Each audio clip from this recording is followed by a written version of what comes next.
Hello दोस्तों, नहर्स world में आपका स्वागत है।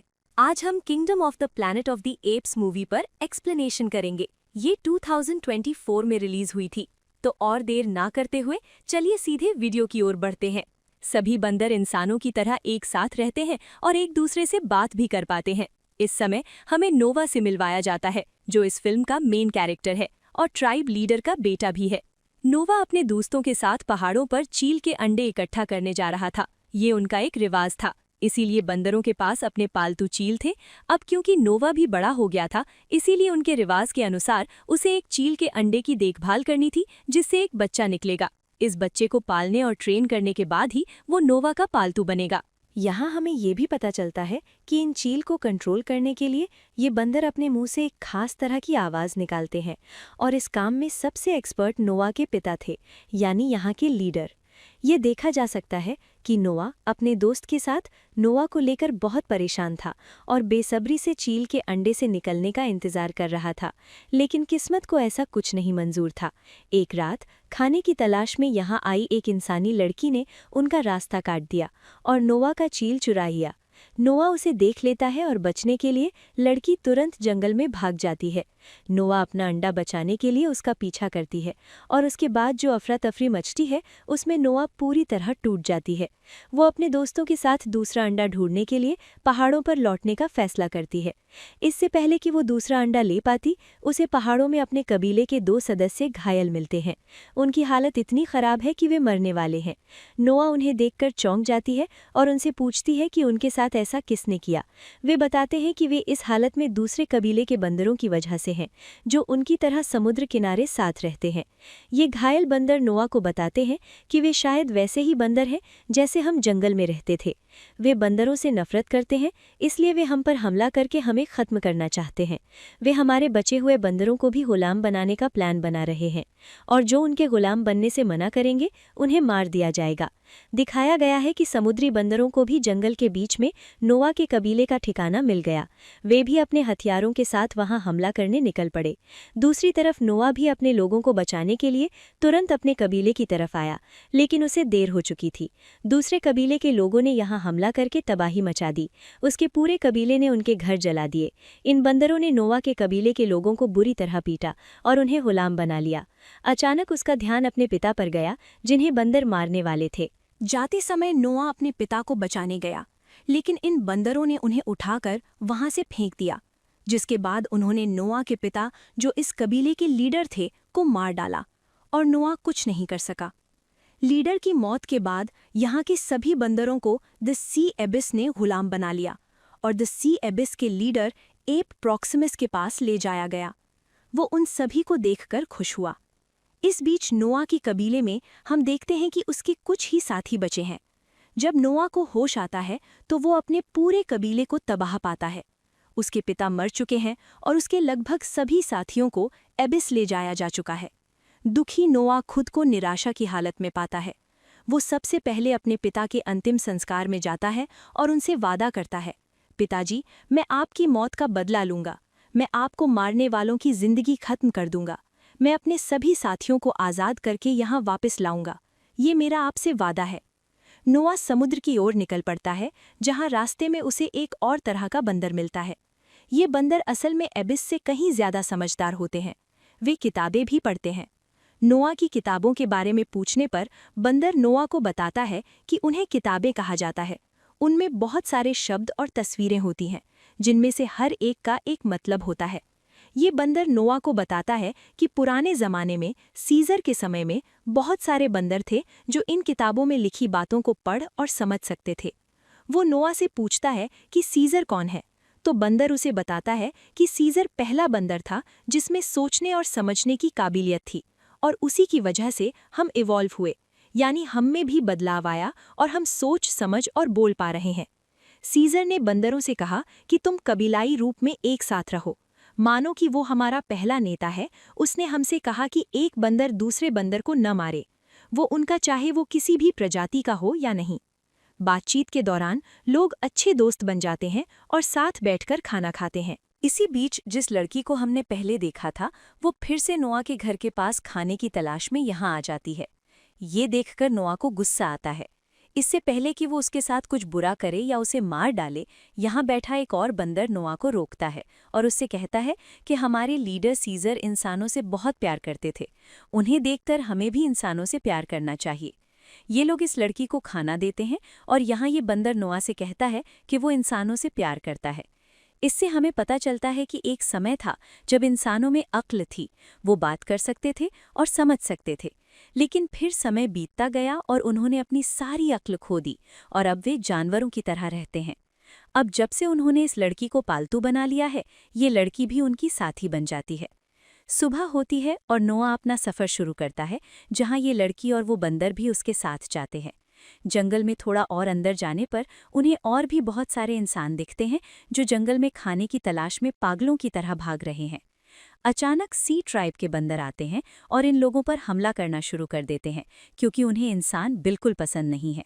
एक अजीब सी भगदड़ मच जाती है और इस सब के बीच नोआ और यमन किसी तरह उस लड़की की जान यानी अपने पार्टनर की जान बचाते हैं और उसे यहाँ से दूर ले जाते हैं। जैसे ही वे उसे बचाकर जंगल में दूर ले जाते हैं, ये लड़की उनके साथ सुरक्षित महसूस करने लगती है।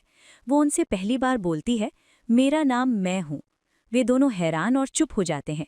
इंसान कैसे बात कर सकते हैं?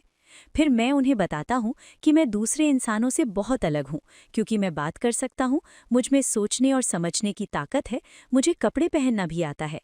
ये लड़की उन्हें ये भी बताती है कि मैं जिस कबीले से था वहाँ हर कोई समझदार था और बात कर सकता था, लेकिन सी ट्राइब के लोगों ने अपनी नफरत में मेरे पूरे कबीले को मार डाला। सिर्फ मैं ही जिंदा बचा था। अब बातें बहुत हो गईं, लेकिन काम बाकी है। नोवा को अपने लोगों को बचाने जाना था। वे अपना सफ़र शुरू करते हैं और अपने सफ़र के दौरान वे एक नदी के पुल पर पहुंचते हैं। ये जगह दूसरे कबीले के इलाके में थी, इसलिए वहां के सिक्योरिटी गार्ड ने उन पर हमला कर दिया। उनके हाथों से बचने की कोशिश में वे रास्ता भटक गए और बंदर पानी में गिर गया और बह गया। दूसरी तरफ इन लोगों ने नोवा और एब को पकड़कर अप्रिमिकेट एब के लीडर के पास ले गए, जो बहुत बेरहम बंदर है। वो इंसानों से नफरत करता है। उसने ऑर्डर दिया है कि जो कोई भी इंसान को देखे उसे मार दिया जाए। इसलिए उसने न सिर्फ उसे मार डाला, बल्कि वो दुनिया के सभी बंदरों पर राज भी करना चाहता था। इसीलिए उसने दूसरे कबीले के लीडर नोवा के पिता को मार डाला और उनके सभी बंदरों को यहाँ ले आया। पता चला कि बंदर समुद्र के किनारे रहते हैं। ताकि समुद्र का पानी उनके इलाके में ना आ सके, उन्होंने समुद्र के सामने एक बहुत बड़ी दीवार बना दी है। लगभग इतनी जानकारी उसने इंसानों को देखकर हासिल की थी। वो इंसानों के इतिहास के बारे में बहुत कुछ जानता था। उसके पास एक बहुत बड़ा इंसानी मिलिट्री शिप भी था। इस शिप में मिलिट्री हथियारों वाला एक बंकर था। इस बंकर का दरवाज़ा बंद रहता है और वो हमेशा अपने कई बंदरों को दरवाज़ा खोलने की कोशिश में लगाए रखता है। वो हर दिन कोशिश करने के बाद भी इसे नहीं खोल पाता था, लेकिन उसे उम्मीद थी कि एक दिन वो इस बंकर को ज़रूर खोल पाएगा। इसे खोलने के बाद वो अंदर से सभी हथियार इकट्ठा करेगा और सबसे पहले उन हथियारों का इस्तेमाल इंसानों को ख़त्म करने के लिए करेगा। इंसानों को मारने के अलावा उसने ये भी किया। उसका सपना सभी वानरों को गुलाम बनाना था और ये तभी मुमकिन था जब उसके पास इन हथियारों की ताकत हो। अब सवाल ये है कि प्रॉक्सिम इंसानों से इतनी नफरत क्यों करता था? क्योंकि वो जानता था कि पहले इंसान वानरों की परवाह नहीं करते थे।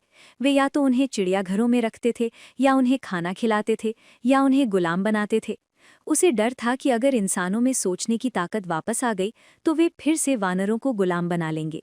लेकिन वो ऐसा दिन देखने से पहले सभी इंसानों को ख़त्म करना चाहता था। हम देखते हैं कि नोआ, जो यहाँ कैद था, अपने कबीले के कई लोगों से मिलता है। उसके लोग उसे प्रॉक्सिम के इंसानों को मारने और बाकी वानरों को राक्षस बनाने के प्लान के बारे में बताते हैं। नोआ को इंसानों की ज़्यादा परवाह नहीं थी, लेकिन वो अपने बंदरों के कबीले को प्रॉक्सिम के बंदर के बारे में भी बताती है, जिसके अंदर कई हथियार थे। अब ये सोचते हुए नोआ को प्रॉक्सिम के बंदर के बारे में पता चलता है। वो नोआ के पास जाती है और उससे बात करना चाहती है। वो नोआ को बताती है कि उसके जैसे सभी इंसान बहुत कमज़ोर हो गए हैं और वो चाहती है कि इंसान पहले की तरह बोल सकें, और वो इंसानों को बोलना सिखाने आई है। उसे जहाज़ से एक भाषा की किताब चाहिए जिसे वो खोलकर निकालना चाहती थी। नोआ बताती है कि वो बंकर को ख़त्म करना चाहती है ताकि वो अपने कबीले को आज़ाद कर सके। बंकर ख़त्म होने के बाद उसमें अंदाजे के हिसाब से पानी मिलाया जाएगा, जिससे उसका काम बहुत आसान हो जाएगा। नोआ के बात सुनने के बाद मे मदद करने के लिए मान जाती है। वो बंकर को ख़त्म करने के लिए तैयार है, लेकिन उसकी एक शर्त भी है। उसे पहले बंकर खोलना होगा और अंदर से अपनी किताब निकालनी होगी। नोआ मान जाती है और वे आज रात अपने प्लान को पूरा करने का फैसला करते हैं। नोवा ने एक बम बनाने और वहां के लोगों द्वारा इस्तेमाल की जाने वाली दीवार को खत्म करने का प्लान बनाया, ताकि समुद्र का पानी उनके इलाके में ना आ सके। उसके बाद वे जहाज के अंदर जाकर मे को बंकर से मे की किताब देंगे और फिर बंकर को भी खत्म कर देंगे। हालांकि मे का प्लान थोड़ा अलग था। वो नोवा और उसके दोस्तों को बंकर में ले जाएगी और उन्हें अपनी ज़रूरत की किताब मिल जाएगी। वो बेसब्री से अपनी ज़रूरत की किताब ढूंढ रहा था। इधर नोवा और उसके साथियों को एक कहानी की किताब मिलती है, जिसमें वे देखते हैं कि इंसानों ने बंदरों को कैसे पकड़ लिया। ये देखकर उन्हें भी बुरा लगता है, लेकिन वे इसे नज़रअंदाज करते हैं और फिर से मेका का साथ देने लगते हैं। वे एक छोटी सी रॉड लेकर बंकर में घुसते हैं और बाहर निकलने के लिए एक बहुत ही आसान काम करते हैं। वे बंकर का बड़ा गेट खोलते हैं। जैसे ही बड़ा गेट खुलता है और वे निकलते हैं, प्रॉक्सिमस अपनी पूरी टीम के साथ बाहर होता है। उन्हें बंकर से बाहर आते देखकर उसे एहसास होता है कि ये चारों ज़रूर उसके खिलाफ कोई प्लान बना रहे होंगे और उन्होंने उसकी ज़रूरी चीज़ें बंकर के अंदर छिपा दी होंगी। अब असली घटना का सच उगलवाने के लिए प्रॉक्सिमस नोवा के दोस्त के गले पर चाकू रखता है और नोवा से कहता है कि पूरी कहानी बताओ, नहीं तो उसका दोस्त मारा जाएगा। इससे पहले कि कोई नोवा के साथी को नुकसान पहुंचा पाता, वो उसी एप को गोली मार देता है जिसने उसे बंदी बनाकर रखा था। एप को मारने के लिए वो बंदूक का इस्तेमाल करता है। उसने गोली चलाई, जिसकी बंदूक ने प्रॉक्सिमेंट्स को जाने पर मजबूर कर दिया। उनमें से एक ने डील की कि मैं तुम्हें और सभी साथियों को ऐसे ही यहाँ से जाने दूंगा, लेकिन बदले में तुम मुझे सारे हथियार दे दोगे। लेकिन मैं भी बेवकूफ़ नहीं था। उसे पता था कि अगर एप प्रॉक्सिमस को हथियार मिल गए तो वो फिर से उनका पीछा करेगा। वो किसी भी हालत में हथियार अपने हाथ नहीं लगने देना चाहता था। अब प्रॉक्सिमस उसके पीछे था। इससे पहले कि मैं यहाँ किसी को कुछ बुरा कह पाता, मैंने नोवा और उसके साथी का बनाया बम उस दीवार के नीचे रख दिया, जिससे इन लोगों ने समुद्री पानी वाले कबीले का रास्ता रोक रखा था। दीवार गिर गई और अंदर का पानी तेजी से उनके इलाके में आ गया और सभी एप्स को बहा ले गया। नोवा टाइप के एप्स जंगल में रहते थे, इसलिए उन्हें पेड़ों पर चढ़ने की बहुत आदत थी। वे यहाँ खुद को बचाने के लिए पेड़ों पर चढ़े, लेकिन एप्समिस के साथ वे सब बह गए। अब नोवा कबीले के सभी सदस्य जिंदा थे, इसलिए वे अपनी बाइक पर वापस आ गए। उन्होंने अभी राहत की सांस भी नहीं ली थी कि एपसाइट मॉस सीन में फिर से आ गया। वो सबसे कहता है कि वे सब उसके गुलाम हैं और सिर्फ उसी की सेवा करेंगे। इससे नोवा को गुस्सा आता है। अपना गुस्सा दिखाने के लिए वो वैसी आवाज़ निकालता है जिससे वे अपने पालतू चील को बुलाते थे। उसकी आवाज़ सुनकर सारे ईगल्स वहां आ गए और उसके इशारे पर उन्होंने एपसाइट मॉस को उठाकर समुद्र में फेंक दिया। इसके बाद हम देखते हैं कि नोवा और उसके सभी साथी अपने घर फिर से बनाते हैं और पहले की तरह शांति से रहने लगते हैं। फिल्म के पोस्ट क्रेडिट सीन में हम देखते हैं कि मे नोवा के पास आती है। वो मे से बहुत गुस्सा है क्योंकि उसने उसे धोखा दिया था। उसने उनके बनाए बम का इस्तेमाल बंकर को नष्ट करने और दीवार तोड़ने के लिए किया था। नोवा इस धोखे से एक सबक सीखता है। उन्हें कभी भी इंसानों पर हमला नहीं करना चाहिए और अब उन्हें खुद को इस तरह से इवॉल्व करना होगा कि कोई उन्हें हरा ना सके, उन्हें धोखा न दे सके या उन्हें पकड़ ना सके। इस बीच लोग अपने अपने प्लान में बिजी थे। बंकर से मैंने जो किताब उठाई थी वो कोई भाषा की किताब नहीं थी, बल्कि एक सैटेलाइट बुकलेट थी जिसमें सैटेलाइट बनाने और रिपेयर करने का पूरा प्रोसेस था। मैं ये किताब लेकर कई लोगों के पास गया। यहाँ हम पाते हैं कि मेरे जैसे कई समझदार लोग अभी भी जिंदा हैं और वे खुद को मजबूत बनाने के लिए अपने जैसे दूसरे लोगों से जुड़ना चाहते हैं। इसलिए वे एक सैटेलाइट रिपेयर कर रहे थे। ये किताब मिलने के बाद उन्होंने सैटेलाइट रिपेयर किया और अपने दोस्तों से भी कांटेक्ट किया।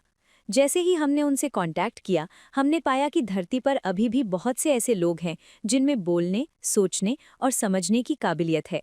उन्होंने अब मिलकर काम करने और खुद को डेवलप करने का फैसला किया है ताकि वे नैप्स से लड़ सकें।